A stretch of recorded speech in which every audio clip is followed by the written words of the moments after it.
This is I'm going to go ahead and revisit question number 2 for the final exam. And there's really two ways to kind of go about it. The first one, actually for the first one, just go look at question number 2, the original video. And this is the revisited video. So once again, and maybe it's confusing, deformation. There's a few things that you can go back, and hopefully they have these. This is how you can show deformation, or you can call it delta. Right now I'm going to call it, I forget what this actually, what is that? I believe this is actually a lowercase delta. So delta is delta is delta. It's kind of confusing, and you just need to get this right into your head, as long as you're okay with it. So we have delta equal PL over AE. I'm gonna start writing a lot of equations we know that relate to this. We also know, well, the delta, the temperature change. So the deformation from temperature equals, once again, and this is how I write it, is your coefficient of expansion times, I'm going to put this in parentheses so you don't get confused, your change in temperature, which some people probably, I've seen this written a few different ways, change in temperatures. I think they actually made this in some books. Change it, but this is what you'll see it mostly as. Delta T, I believe that lowercase alpha if I'm not correct. Well, it's not the end of the world. Anyways, that's a coefficient of thermal expansion. That's the important part. Times your change in temperature in degrees Fahrenheit, and it could be different, but this is you'll mostly be dealing in degrees Fahrenheit. So the 0.0065 and the 0.00060, and you'll memorize those after a while. And then it's times the original length. I'm not going to put L naught. I'm just going to put L, because this L up here is the same thing. It's the original length, and this is the change in length. The change in length due to temperature, which can be the same thing if we're like in this problem. In the original problem, we worked on that. We worked on substituting these in, and it might, once again, it might be, and this is how I'm going to write stress. I'm going to sigma, I believe, because this is how a lot of books do it. You can also write axial stress. We're going to write stress equals P over A. We know that. This is normal stress, I guess we'll call it. Normal equals P over A. And that was the substitution we did to make this work out. And once again, using these three equations, here, let's just do it again. Let's make everything equal to delta, and we did PL over AE. But let's do the substitution for PL over AE. So it's going to be L over E, and then times sigma, stress, in other words, and then solve for sigma. So this stress equals, L's are going to cancel out, E is going to go on top over here, so you get this delta T E. And that was the answer that we wanted, and we got it.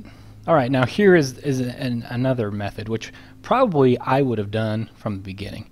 This way, P over A, maybe you didn't see that. So, once again, I'll take change in temperature, change your deformation from temperature equals that. And then we also, what other equations do we know about deformation? And I know, well, what I would have said is maybe this wouldn't have come straight to mind, this equation right here, because, or the PL over AE, because it's a slab.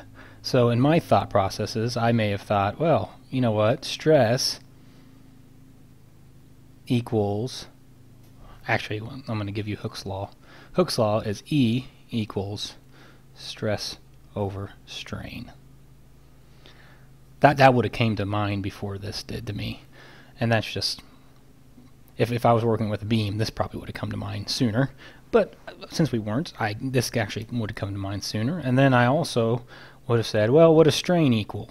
And this hopefully will be on your stuff, but strain is inches, if you remember correctly, strain is inches over inches, inch per inch. So if you remember from the first lesson, I believe it was, is strain actually equals your deformation over your original length. So how much it changes over your original length.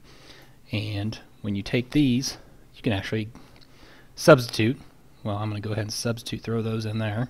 So if you substitute E, or sorry, I always say E. If you substitute epsilon up here, so you substitute delta over, little delta over L.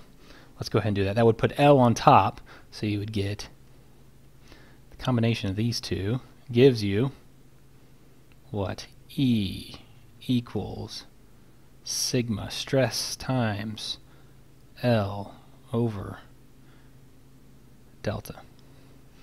Alright, that sounds good.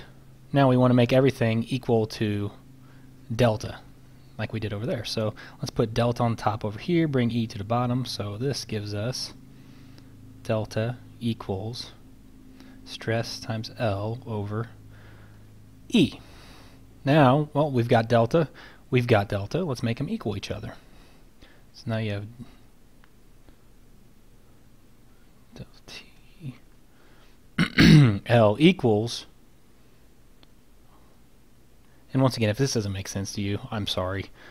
Just forget about it and memorize the first one, or just say, you know what, that's a little too complicated for me. As I said before, this is not an easy question, and hopefully next time and on the actual test they won't have this, or they'll have two answers that are in tension, and then you can have a 50-50 shot at getting either of the two compression answers correct. But anyways, let's go ahead and do this in a different color. L cancels out with L over here, and then that gives us, we're solving for stress correctly. Yeah, we are.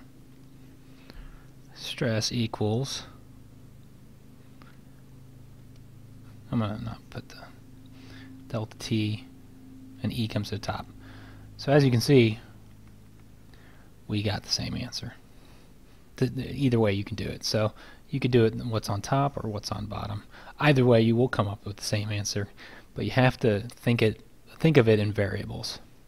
And for me, it was probably easier, because what I would do right off the bat, I would come in here and I'd say, okay, I know this, and I would solve for this. I would go ahead and solve for delta right off the bat, which would give me, oh shoot, so up here you have to get rid of area, correct? And you were never given area. On here you were given all these, and then you were also, so I would have solved for that. I would have come down and I would have said, oh shoot, okay, what can I use? I'm given this, and I don't have strain, but I can get strain because I was given this. So that's why I would have done it this way. I think I looked at the back and they had it done this way. But you can choose to do whichever way you wish. Hope this was helpful, and I'll see you on the next question.